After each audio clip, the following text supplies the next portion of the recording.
warahmatullahi wabarakatuh.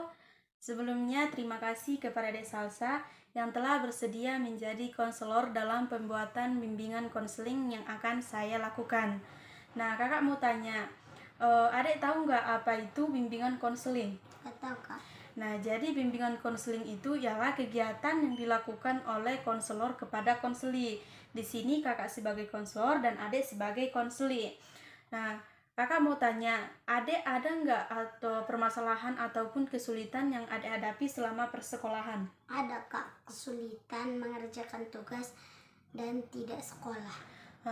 Jadi adek di sini kesulitan mengerjakan tugas karena belum masuk sekolah ya, tetap dikasih tugas dari sekolah. Nah, mengerjakan kita sendiri tahu ya bahwa kalau mengerjakan tugas itu kewajiban bagi setiap murid, baik itu dari SD, SMP, SMA, bahkan sampai perkuliahan ya, kita masih mengerjakan tugas, baik itu dari dosen ataupun guru-guru kita. Nah, tapi tugas yang diberikan oleh sekolah wajib dikerjakan kak, walaupun tidak belum sekolah. Nah, mungkin selama pandemi ataupun belum sekolah kita cuma disuruh mengerjakan tugas. Jadi mungkin ya dari pihak sekolah kita nggak disuruh nah ini kerjakan, tapi harus wajib bagus atau wajib benar semua. Enggak, mungkin dari pihak sekolah kita disuruh mengerjakan tugas selama pandemi supaya kita bisa melatih tetap menulis, membaca, ataupun tetap berpikir. Nah, di sini kakak sebagai konselor ingin mencoba membantu adik mengatasi ataupun menghadapi kesulitan yang adik hadapi selama pandemi ini. Nah, yang pertama kita harus mempunyai niat. Yang kayak mana itu kak?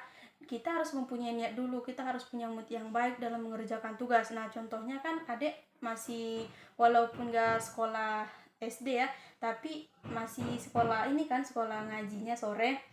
Nah, setelah kita selesai mengaji sore, kita berniat untuk mengerjakan tugas. Nah, disitulah kita yang pertama harus mengumpulkan niat dahulu. Nah, contohnya kan kita mata pelajaran itu ada 6.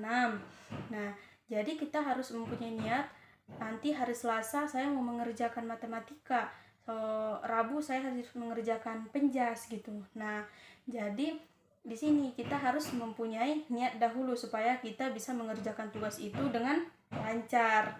Yang selanjutnya yaitu kita bisa mencari jawabannya melalui buku mata pelajaran yang diberikan oleh sekolah. Walaupun tidak sekolah, pasti ya dari sekolah masih diberikan buku mata pelajaran, buku paket kan. Nah, dengan itu kita lebih mudah untuk mencari jawaban dari tugas-tugas yang diberikan oleh guru. Dengan buku kan kita bisa membaca, mencari informasi lebih mudah. Nanti kalau memang tidak tahu jawaban dari buku, nah baru kita bertanya pada orang yang lebih tahu daripada kita. Contohnya sama siapa? Sama kakak, sama abang, sama orang tua, ataupun sama orang-orang yang di sekitar kita yang lebih tahu dari kita. Nah, untuk itu kita jangan malu untuk bertanya ya. Seperti pepatah, nanti kalau malu bertanya sesat di jalan. Kita harus berani bertanya kalau kita nggak tahu. Yang selanjutnya yaitu dengan cara berkelompok. Di sini adek pasti sudah pernah ya mengerjakan tugas secara berkelompok. Ya kak. Nanti adek yang datang ke rumah kawannya ataupun kawannya yang datang ke rumah adek. Nah, selama berkelompok nanti di situ kita bisa bertukar pikiran. Contohnya nanti adek tahu nomor 1, yang kawannya tahu nomor 2. Nanti di situ kita bertukar pikiran. Weh, aku tahu yang nomor 1, nanti aku ajari ya yang nomor 2 gitu, dan seterusnya. Nanti kan di situ kita terjadi pertukaran informasi. Jadi kita lebih mudah untuk mengerjakan tugas yang diberikan oleh sekolah. Nah, gitu ya.